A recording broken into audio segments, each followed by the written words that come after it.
Primera de Juan, está ahí casi al final de nuestras Biblias. Primera de Juan, primera epístola del apóstol Juan. Primera de Juan, capítulo 2. Primera de Juan, capítulo 2. Y buscamos los versículos 12 y 14. Primera de Juan está ahí al final, son las epístolas pequeñas que están al final. Primera de Juan, capítulo 2. Buscamos los versículos 12 y 14. 12 y 14. Primera de Juan, capítulo 2, versículos 12 y 14. Si lo tiene, me dice un fuerte amén. Amén, gloria a Dios. Bueno, vamos a leer 3 versículos del 12 al 14. Dice así la palabra de Dios. Os escribo a vosotros, hijitos, porque vuestros pecados os han sido perdonados por su nombre. Os escribo a vosotros, padres, porque conocéis al que es desde el principio.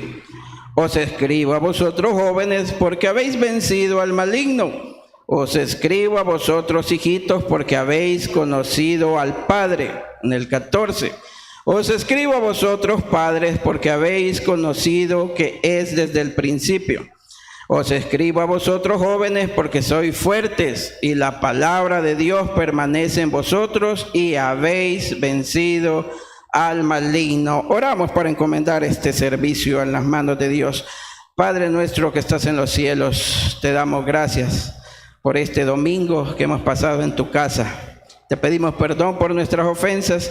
En tus manos encomendamos la predicación, que la carne no tome ninguna gloria, que todo sea para honra y gloria de tu nombre. Háblanos en esta tarde al corazón. En Cristo nuestro Señor Jesús. Amén y amén. Puede tomar sus asientos, amados hermanos.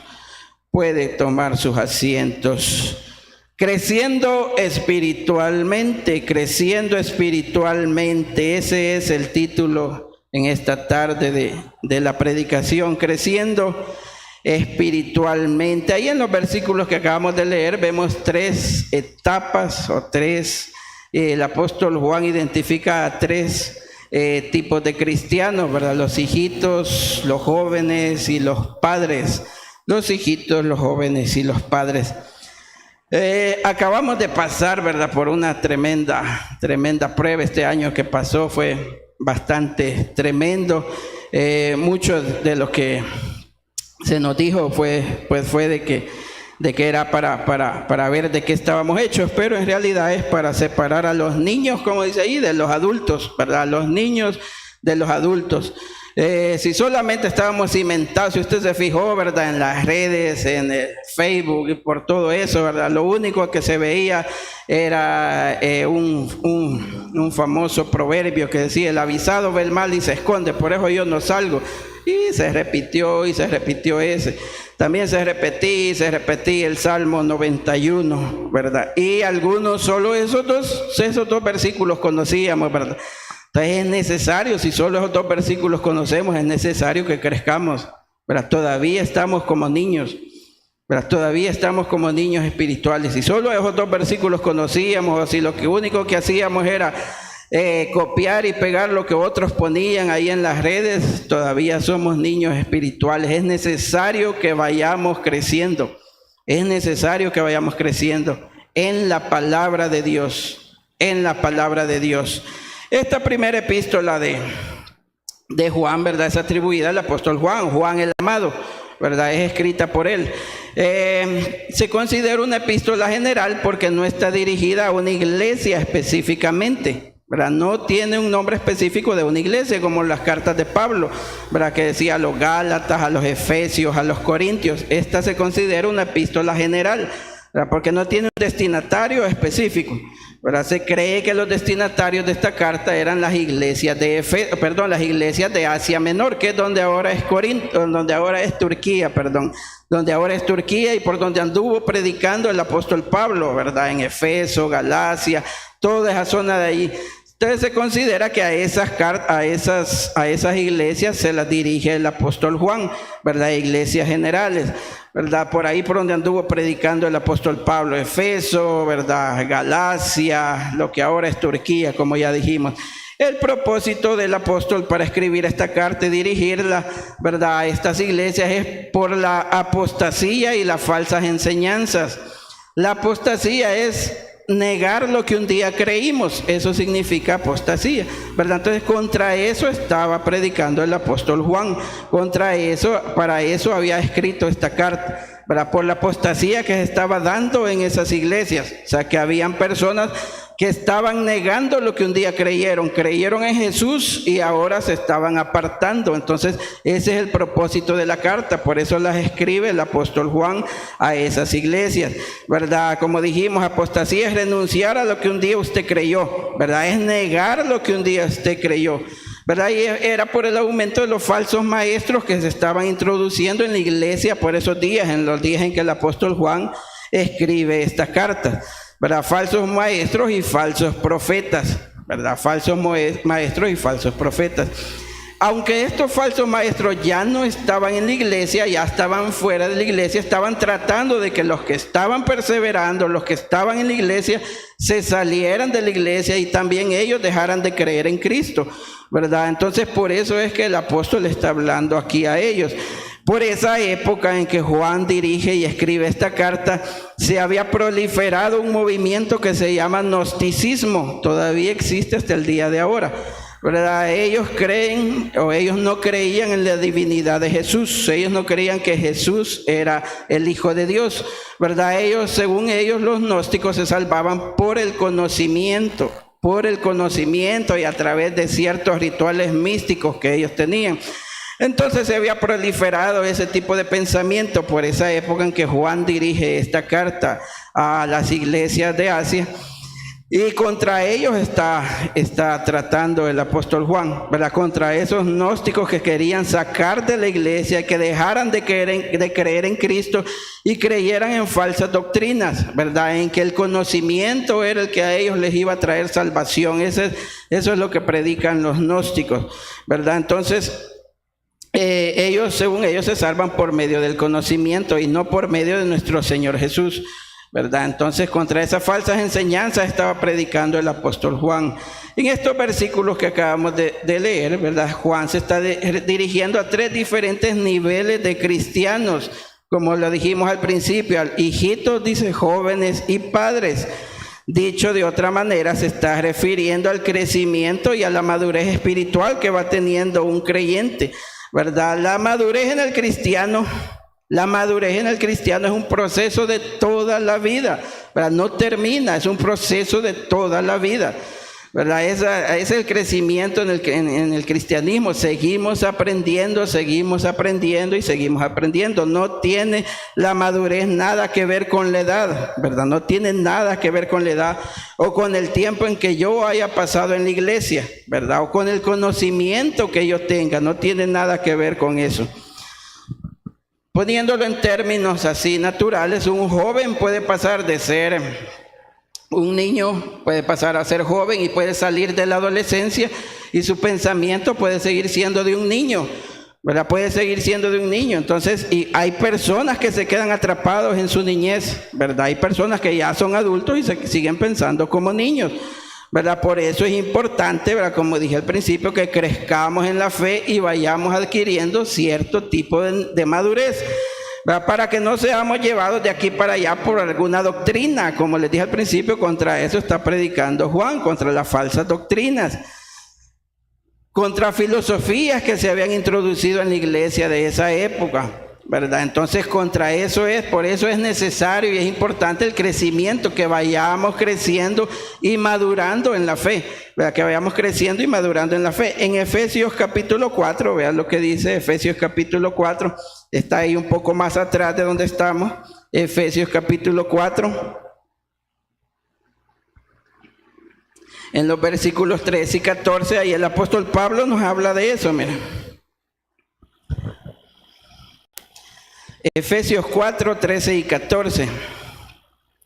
Dice así, mira. Hasta que todos lleguemos a la unidad de la fe y del conocimiento del Hijo de Dios, dice. A un varón perfecto a la medida de la estatura de la plenitud de Cristo. En el 14 dice. para que ya no seamos niños fluctuantes, llevados por doquiera de todo viento de doctrina, por estratagema de hombres que para engañar emplean con astucia las artimañas del error, ¿verdad? Entonces ahí está hablando el apóstol Pablo de eso, ¿verdad? De eso, de que debemos de poner nuestra medida, debe ser nuestro Señor Jesucristo, aunque se vea alta, ¿verdad? Por eso le digo que el crecimiento nunca termina en el cristianismo, ¿verdad? Es algo que seguimos y seguimos y seguimos, ¿verdad? Nunca termina. Entonces, ¿cuál debe ser nuestra medida? Aquello a lo que debemos llegar. ¿Cuál debe ser nuestra meta? Aquello que queremos alcanzar, nuestro Señor Jesucristo, ¿verdad? Esa debe ser nuestra medida, esa debe ser nuestra meta, nuestro Señor Jesucristo. Ese es contra lo que nos vamos a medir, ¿verdad? Esa es nuestra meta a alcanzar. Por eso decimos que el crecimiento es permanente, dura toda nuestra carrera cristiana. Vamos a estar en constante crecimiento, vamos a seguir aprendiendo siempre, no importa la edad que tengamos. Y terminará cuando estemos ya en la presencia de Cristo. El apóstol Pablo, refiriéndose a esto, decía: yo no pretendo haberlo alcanzado todo, decía. Y yo no pretendo haberlo alcanzado todo, decía el apóstol Pablo. El apóstol Pablo, alguien que había tenido un encuentro con Jesús, ¿verdad? Alguien que había tenido un encuentro con Jesús, un evangelista que había fundado iglesias por todo lo que en aquel tiempo se conocía, ¿verdad? Como el mundo romano. Él decía: yo no pretendo haberlo alcanzado todo, poniéndose de ejemplo en este caso, ¿verdad? De que seguimos en un constante crecimiento. Vamos a seguir en un constante crecimiento, ¿verdad? Entonces él decía: prosigo hacia la meta, decía. Yo prosigo hacia la meta. Vamos ahora vamos al versículo 12, de ahí donde estábamos, de Primera de Juan. Primera de Juan, vamos al versículo 12. Veamos qué es lo que comienza diciendo ahí el apóstol Juan. Primera de Juan 2:12. Ahí comenzamos, vamos ahí a Primera de Juan 2:12. Vean lo que dice. Os escribo a vosotros, hijitos, porque vuestros pecados os han sido perdonados por su nombre. Bien, comenzamos diciendo que Juan se dirige a 3 diferentes niveles de cristianos. Aquí vemos en este versículo que se está dirigiendo a los niñitos. Se está dirigiendo a los niñitos, a los recién nacidos, a los recién convertidos. Qué bonitos son los niños cuando están pequeños, ¿verdad? Qué bonitos son los niños, para ver cómo van creciendo, ver cómo dicen sus primeras palabras, ¿verdad? Qué bonitos son cuando están chiquitos, ¿verdad? Pero también hay ciertas características que tienen los niños, ¿verdad? Hay ciertas características que tienen los niños. Son caprichosos, son egoístas. Si usted le quita un juguete a un niño, empieza a hacer berrinche, ¿verdad? Hay un egoísmo natural en ellos, ¿verdad? Entonces, son bien bonitos, ahí los vemos, andan jugando, pero son caprichosos, son egoístas, tienen que ser servidos, ¿verdad? Tienen que ser servidos, no se valen por sí solos, ¿verdad? Así son los niños cuando están pequeños. Hay que darles de comer en la boca, no se les puede dar a comer cualquier cosa, ¿verdad? No se les puede dar nada. Cuando están tiernitos solo se les da lechita, ¿verdad? Esos son los niños, así son los niños. Entonces, ¿cómo es la niñez en los cristianos? ¿Cómo es la niñez en el cristianismo? Os escribo a vosotros, hijitos, dice, porque vuestros pecados han sido perdonados. El recién nacido, el recién convertido, el que acaba de recibir a Cristo, solo sabe una cosa: que sus pecados han sido perdonados. Y eso es lo único que sabe, y está contento con eso, ¿verdad? Eso es lo único que sabe. Cuando está recién convertido, recién recibió a Cristo como su Salvador personal, está contento y está satisfecho solo con eso, con saber que sus pecados fueron perdonados, ¿verdad? Y ahí lo está diciendo el apóstol Juan: os escribo a vosotros, hijitos, porque vuestros pecados han sido perdonados, ¿verdad? Entonces el recién nacido en el Evangelio sabe que aceptó a Jesús como su Salvador personal y ahora ha obtenido salvación, ¿verdad? Los niñitos en el Evangelio, ¿verdad?, solo son alimentados, solo se les da comidita, ¿verdad?, suavecita, ¿verdad? Entonces así son los niños pequeños, así son los niños recién nacidos.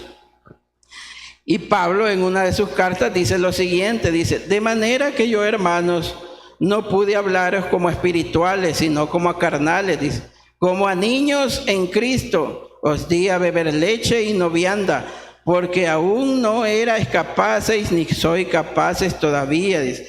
Aquí está hablando de los niños recién nacidos en el Evangelio. ¿verdad? Que no pudo hablarles como espirituales, dice, sino que tuvo que hablarles como a carnales, dice.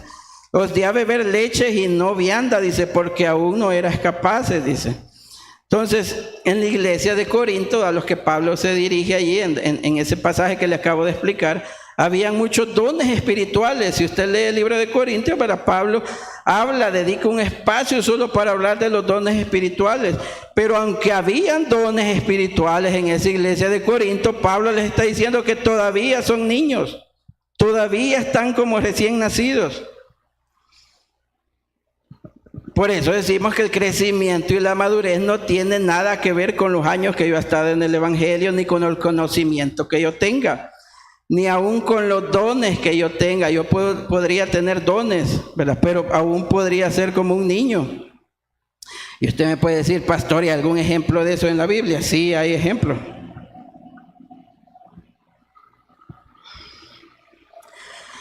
Se llama Sansón. Sansón tenía un don de Dios. Sansón era el hombre más fuerte de la tierra en ese momento. Dios lo había escogido y le había dado un don de Dios, pero era un niño, se comportaba como un niño. Puede tener el don, ¿verdad? Puede tener muchos dones, ¿verdad? Pero puede ser un niño espiritual, ¿verdad? Puede comportarse como un niño espiritual. Una mujer lo engañó, una mujer lo ató, le cortó el pelo y ahí se acabó toda su fuerza y ahí se acabó toda su vida. Era un niño espiritual. No tiene nada que ver con los dones, ¿verdad? No tiene nada que ver. Allí el apóstol Pablo, cuando se dirige a los corintios, ¿verdad?, les está diciendo eso, que no pudo hablarles como espirituales, sino que tuvo que hablarles como a niños. Y aunque en esa iglesia había un montón de dones, por eso el apóstol Pablo les habla de los dones espirituales, ¿verdad?, de hablar en lenguas y de todo lo demás. Veamos el versículo 13. Juan se dirige de 9 a los niños y les dice, en el 13 les dice: os escribo a vosotros, hijitos, porque habéis conocido al Padre, les dice en el versículo 13, ahí donde estábamos en Juan.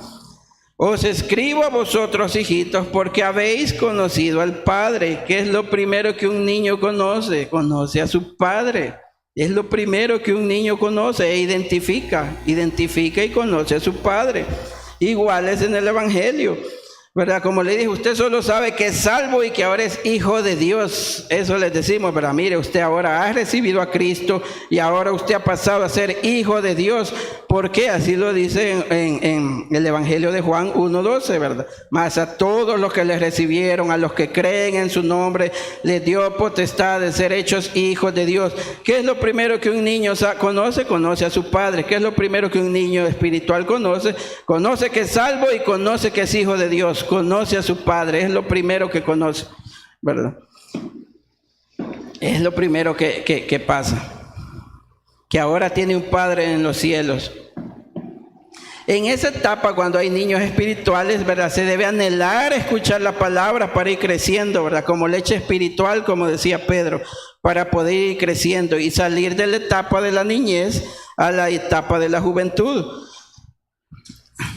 Tal vez ya hemos escuchado aquella frase cuando alguien dice: mire, yo para ser como ese hermano, mejor no, ¿verdad? En los trabajos hay inconversos que así se expresan, ¿verdad? Algunos cristianos. Ese cristiano al que se están refiriendo todavía es un niño espiritual, por eso se comporta así, ¿verdad? Ya hemos oído esa frase, ¿verdad? Mire, para ser como ese hermano, mejor no, mejor me quedo como estoy. Pues a ese hermano al que se están refiriendo es porque todavía está como niño espiritual, no ha pasado a la siguiente etapa, no ha pasado a la edad de joven. Siempre en el 13 dice así, ahora se está dirigiendo a los jóvenes, dice en el 13: os escribo a vosotros, padres, porque conocéis al que es desde el principio. Y de ahí dice: os escribo a vosotros, jóvenes, porque habéis vencido al maligno. En el proceso natural del crecimiento, de la niñez pasamos a la juventud, ¿verdad? Esa es la etapa natural del crecimiento. De niños pasamos a la juventud. El joven ya se vale por sí mismo. El joven ya se vale por sí mismo. El joven ya se sirve su propia comida. Ya no es necesario que le estén dando la lechita y que le estén poniendo la comidita y que le estén dando de comer en la boca. Ya se vale por sí mismo. El joven se ejercita. El joven va siendo cada vez más fuerte, tanto físicamente como mentalmente. El joven va creciendo mentalmente y físicamente, se va ejercitando él por su propia voluntad, ¿verdad? Entonces el joven en el Evangelio es aquel que ya venció alguna batalla, ya pasó algunas batallas y ya las venció.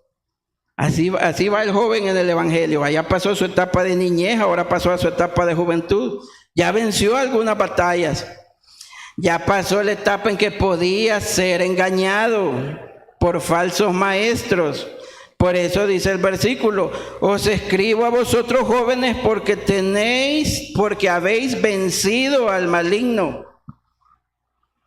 Y en el 14 dice: os escribo a vosotros jóvenes porque sois fuertes y la palabra de Dios permanece en vosotros y habéis vencido al maligno. ¿Cuál es la amenaza que tenemos cuando somos niños? ¿Cuál es la amenaza que tiene un niño espiritual o un niño natural? Que puede ser engañado fácilmente. Pero un niño chiquito fácilmente lo engaña cualquiera.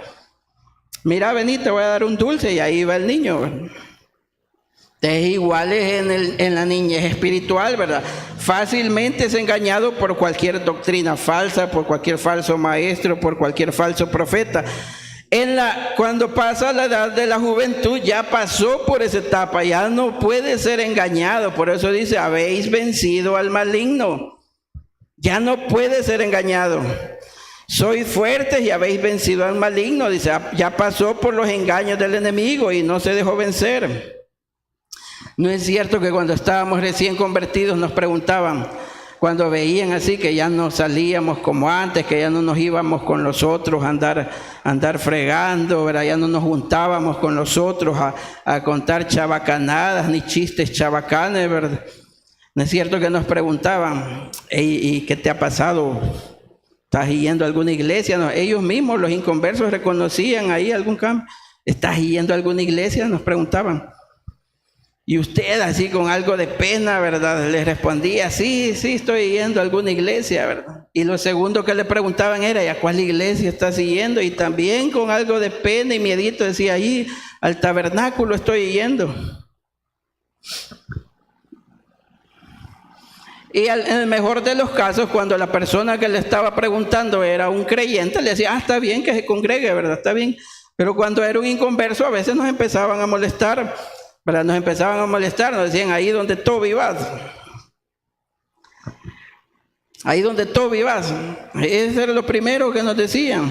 Era lo primero con lo que nos atacaban. Una vez un compañero de la universidad pasó como 2 horas tratando de sacarme de mis casillas.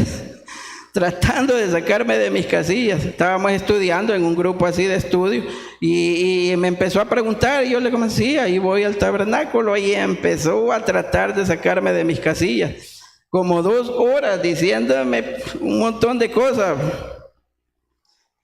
Primero, pues con lo primero que atacan es con que el pastor es ladrón, ¿verdad? Entonces, como en ese tiempo yo era un gran acabado, y yo decía: bueno, pero a mí no me ha robado nada el pastor, pues, si soy un gran acabado. Y solo acabado andaba. Entonces, no creo que sea ladrón, le decía yo. A mí por lo menos no me ha robado nada, le decía. No ofrendaba, no diezmaba. Eran cosas que casi nunca he contado. Pasé 14 años allá en la iglesia central, y de los 14 años nunca ofrendé y nunca diezmé. Entonces, ¿qué me pudo haber robado? Nada. No. Es más, yo creo que le robé a la iglesia. Porque aprendí ahí del Evangelio, ¿verdad? Yo creo que le robé ahí a la iglesia. 14 años pues allá, y no ofrendaba ni diezmaba. Los 14 años esos que pasé ahí, fui un gran acabado por eso mismo, y yo lo reconozco. Porque nunca ofrendé y nunca diezmé. Entonces me trató de sacar de quicio con eso, con que el pastor era ladrón. No pudo. Entonces al final, después de 2 horas de estarme atacando con eso, me dijo: mira, veo que estás algo bien fundamentado, porque he tratado de que te enojes y no te has enojado. Pero es porque muchas veces, y tal vez usted lo oyó, que el pastor decía, hermano, no me defiendas, si me están atacando, ahí déjenlos que se desahoguen y no me defiendan. Entonces, yo apliqué eso, ahí lo dejé, que dijera y no me puse a decirle nada, ¿verdad? Ya había pasado por esa etapa en la que uno se enoja, ¿verdad? Porque sí hay etapas, pero cuando uno se enoja, ¿verdad? Ya había pasado por esa etapa, ya estaba en otra etapa, donde usted pone sus ojos en Cristo y ya no en la persona que está aquí. ¿Por qué? Porque somos humanos y fallamos. Entonces usted ya tiene su mirada puesta en Cristo, ya pasó de esa etapa, ¿verdad? Entonces ya sus ojos están puestas en Cristo y usted sabe que Jesús no le va a fallar. Usted sabe que Cristo no le va a fallar.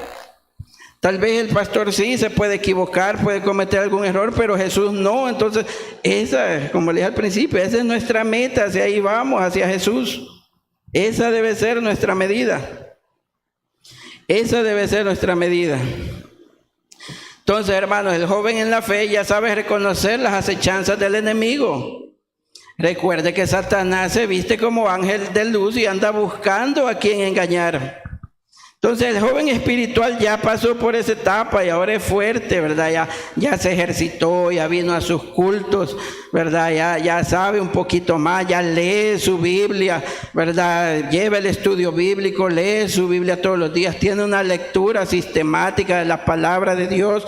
No se ha quedado solo con el proverbio del día, sino que aparte del proverbio del día, tiene una lectura de otro libro, ¿verdad? Está leyendo otro libro a la par del proverbio del día, ¿verdad? Ya pasó la etapa de niñez cuando solo se alimentaba con lo que aquí se decía.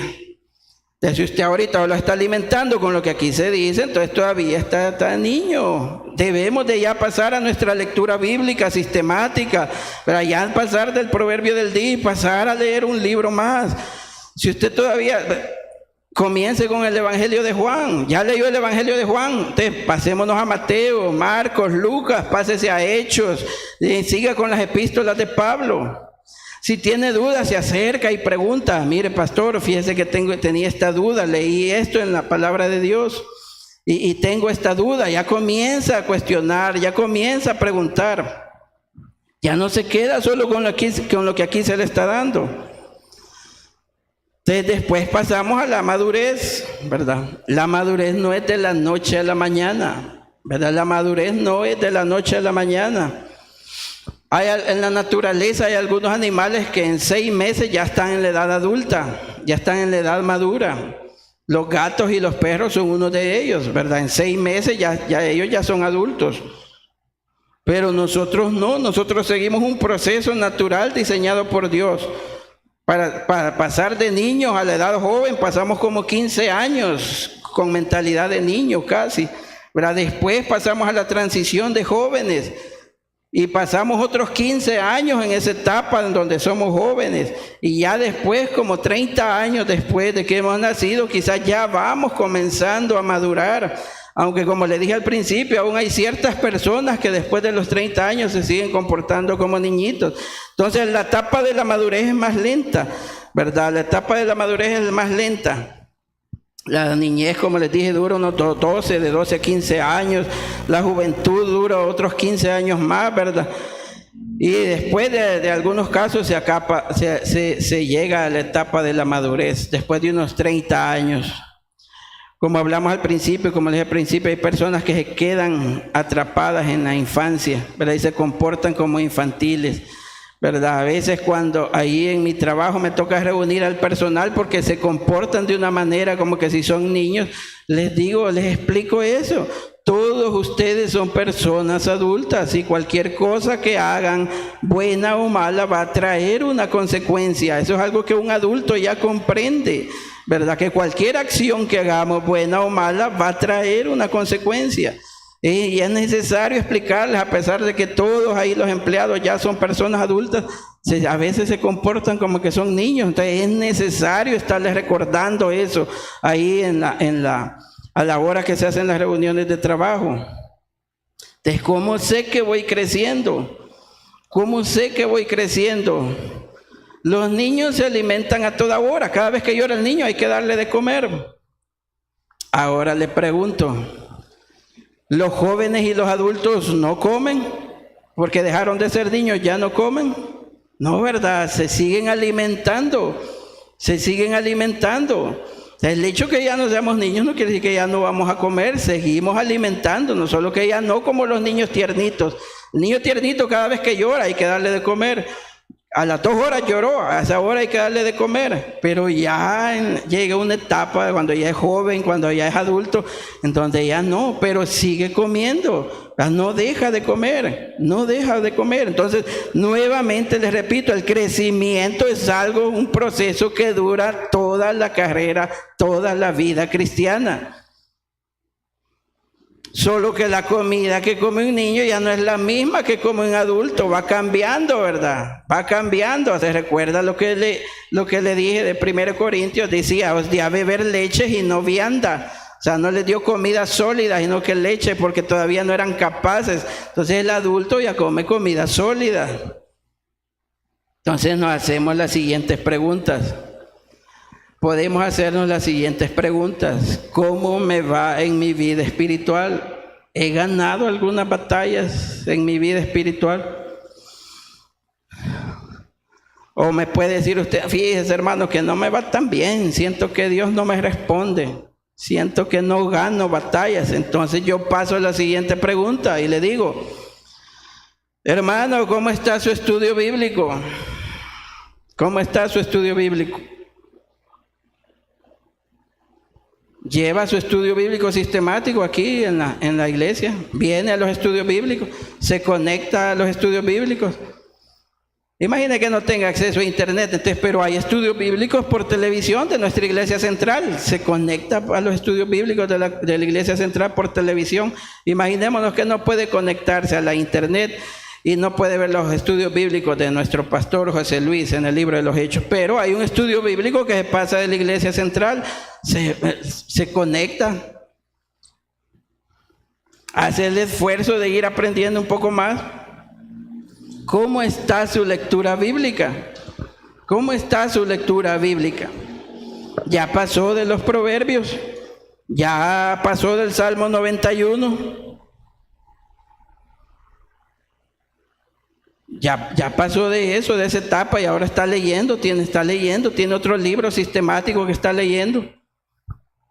Aunque no lo entienda, como le expliqué al principio, aunque no lo entienda, léalo y saque las preguntas que tiene y se acerca aquí y les pregunta aquí a los pastores. Se acerca, saca las preguntas y se acerca. Mire, fíjate, yo tengo esta duda, hermano. Puede hacer eso. O lee su Biblia ya de vez en cuando, ¿verdad? Cuando no está muy cansado. Si respondió sí a todo eso, entonces usted no va creciendo, se ha quedado estancado. Se ha quedado estancado. Si usted respondió sí a eso, mire, fíjate, yo sí, no estoy viendo el estudio bíblico. No, sí, fíjate que yo no, solo el proverbio del día, en el mejor de los casos. Pero usted se ha quedado estancado.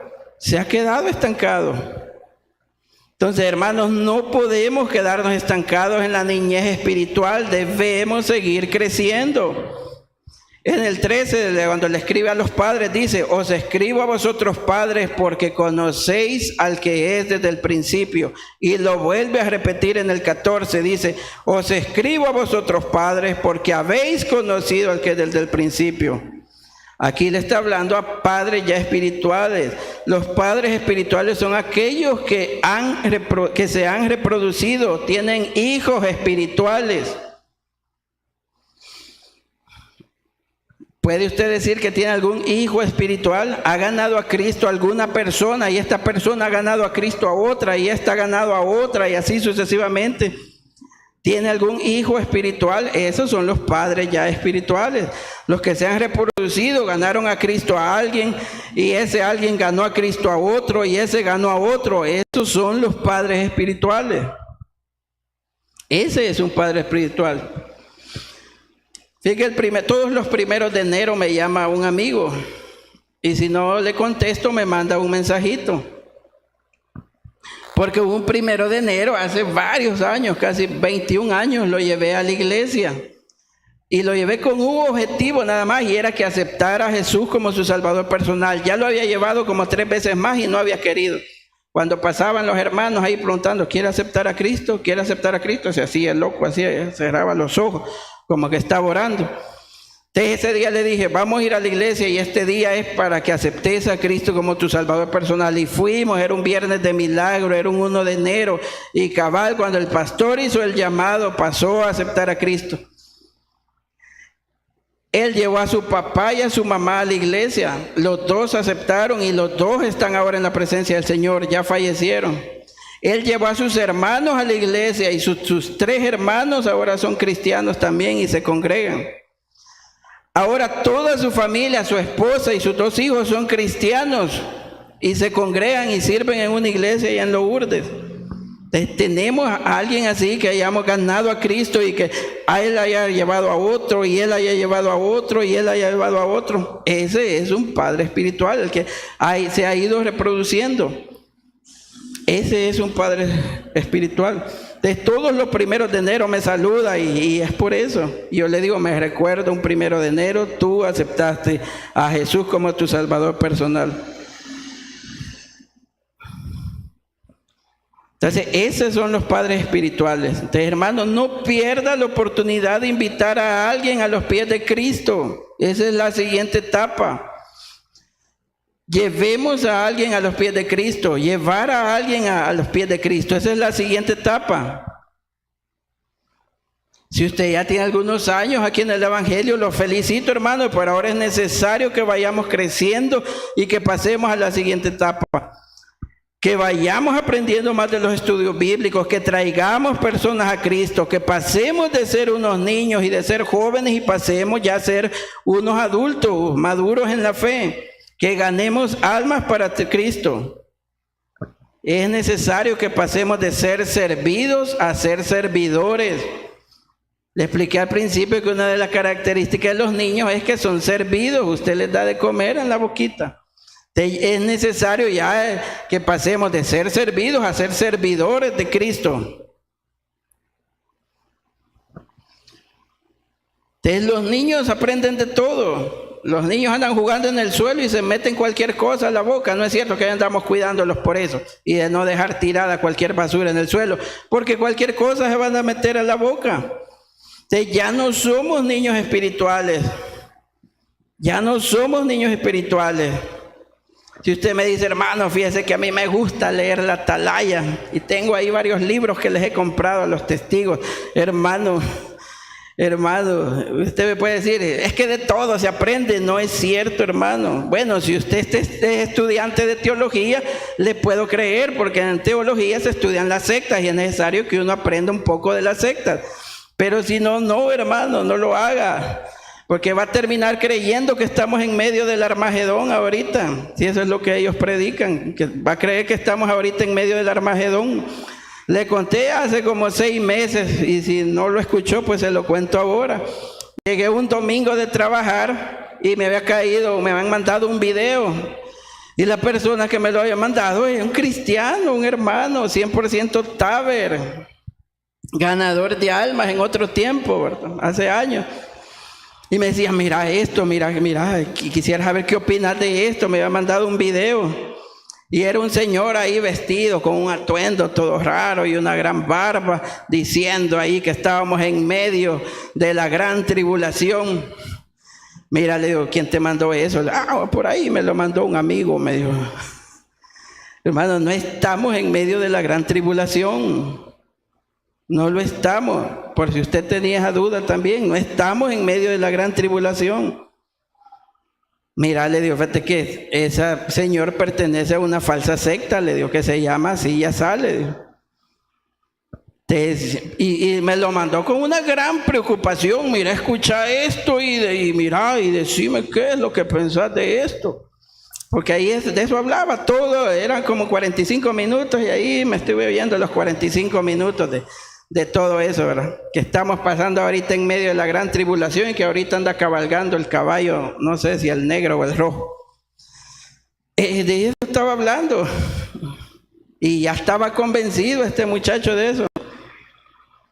Entonces, hermano, nuevamente, ¿verdad? No podemos andar, ya no somos niños espirituales. Es necesario que leamos la palabra de Dios y nos cimentemos en la palabra de Dios. Y no que solo nos quedemos con el Salmo 91 y con el proverbio aquel que dice, el avisado ve el mal y se esconde, porque ese es el que más se repitió hoy en la pandemia, ¿verdad? Es necesario que pase ahora al otro, a la siguiente etapa, y pueda decir, con Cristo estoy juntamente crucificado, y ya no vivo yo, Cristo vive en mí. Es necesario que pasemos a esa etapa. Imagine poder llegar a decir eso, sí, ya no vivo yo, Cristo vive en mí. Probablemente en el mes de abril estaba anunciando nuestro pastor que vamos a comenzar nuevamente con el evangelismo. Entonces, hable de Cristo, hermano. Hable de Cristo, no se canse en su trabajo. Háblele de Cristo a sus amigos de Facebook que no conocen a Cristo, y usted sabe que tiene amigos en Facebook que no conocen a Cristo. Háblele de Cristo. Háblele a sus vecinos. El crecimiento es algo que dura toda nuestra vida. Nuestro objetivo es llegar al blanco perfecto, que es nuestro Señor Jesucristo. Y usted me va a decir, eso es muy difícil, pastor. Solo veamos algo que el Señor Jesús hacía y ahí terminamos. Juan 14:13. Juan 14:13. Evangelio de Juan, capítulo 14, versículo 13.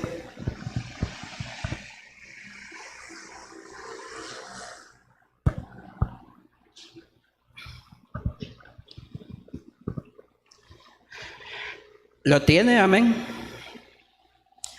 Y todo lo que pidieres al Padre en mi nombre lo haré. Y ahí subrayado, mire, para que el Padre sea glorificado en el Hijo. ¿Se recuerda lo que hablamos el domingo pasado? Los que estuvieron aquí el domingo pasado.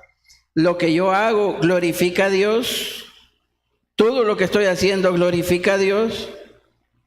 Beneficia la obra.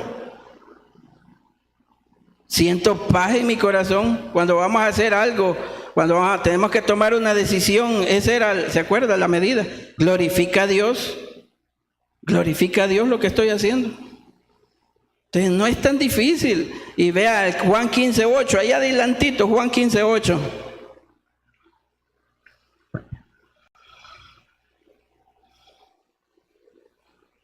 Juan 15:8, ahí adelantito. Dice, en esto es glorificado mi Padre, en que llevéis muchos frutos y seáis así mis discípulos, que era lo que buscaba nuestro Señor Jesús, que el Padre fuera glorificado. Eso es, cuando venimos aquí a dar testimonio, ¿por qué venimos? Para glorificar a Dios, eso es todo, para glorificar a Dios. Y todo lo que hagamos debe ser para glorificar, para honra y gloria de Dios. Entonces esa es la medida, contra eso nos tenemos que medir.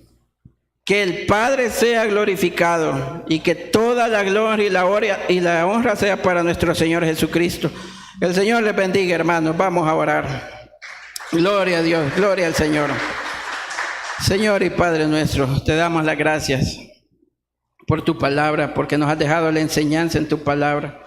Te pedimos perdón, Señor, por nuestras ofensas. Te pedimos perdón, Señor, por nuestros pecados, si no hemos sido, Señor, unos buenos hijos, Señor, si no hemos predicado tu palabra, si no hemos traído personas, Señor, a tus pies, Señor. En este nuevo año, Señor, queremos iniciar diferente, Señor. Queremos pasar de la edad de la niñez a la edad de la juventud y pasar a la edad madura, Señor. En donde todo lo que hagamos sea para honra y gloria de tu nombre, Señor.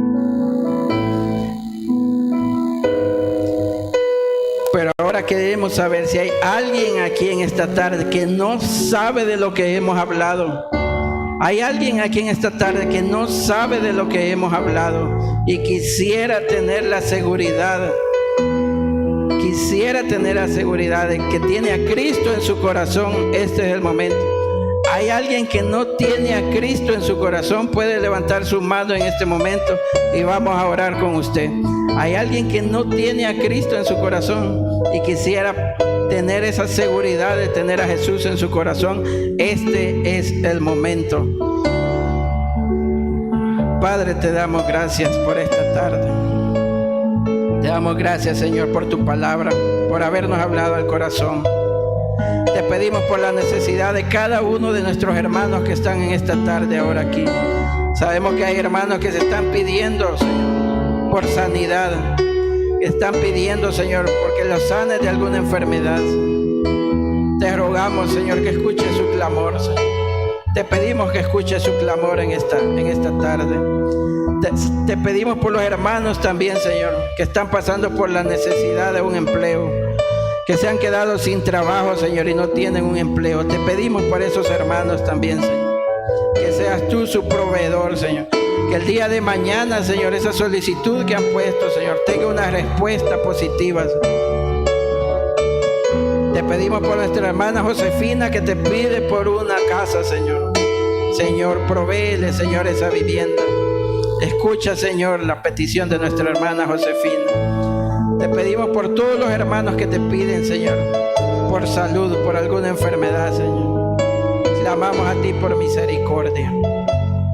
En tus manos encomendamos, Señor, esta semana, Señor, que sea una semana de victoria y que todo lo que hagamos sea para honra y gloria de tu nombre. Bendice al pueblo de Israel. Te pedimos por la paz en Jerusalén. Te pedimos por la paz en nuestro país, El Salvador, y que traigas la sanidad a nuestro país, El Salvador. Te pedimos por nuestro pastor José Luis Belloso, por nuestro pastor Mario González, por nuestro hermano Orlando Ruiz, por nuestro hermano René Segura, por todos los hermanos que se conectan a través de las redes sociales, por todos los hermanos que se congregan en esta tu iglesia de Altavista 3. En el nombre de nuestro Señor Jesús, amén y amén. Regálale un buen aplauso al Señor. Gracias por habernos acompañado en esta tarde. Lo esperamos en el transcurso de la semana. El predicador ha terminado su mensaje. Si aún usted no ha recibido al Señor en su corazón, le invitamos a que pueda invocarle de esta manera. Señor Jesús, yo te recibo hoy como mi único y suficiente Salvador personal. Creo que eres Dios, que moriste en la cruz por mis pecados y que resucitaste al tercer día. Me arrepiento, soy pecador. Perdóname, Señor. Gracias doy al Padre por enviar al Hijo a morir en mi lugar. Gracias, Jesús, por salvar mi alma hoy. En Cristo Jesús, mi Salvador. Amén.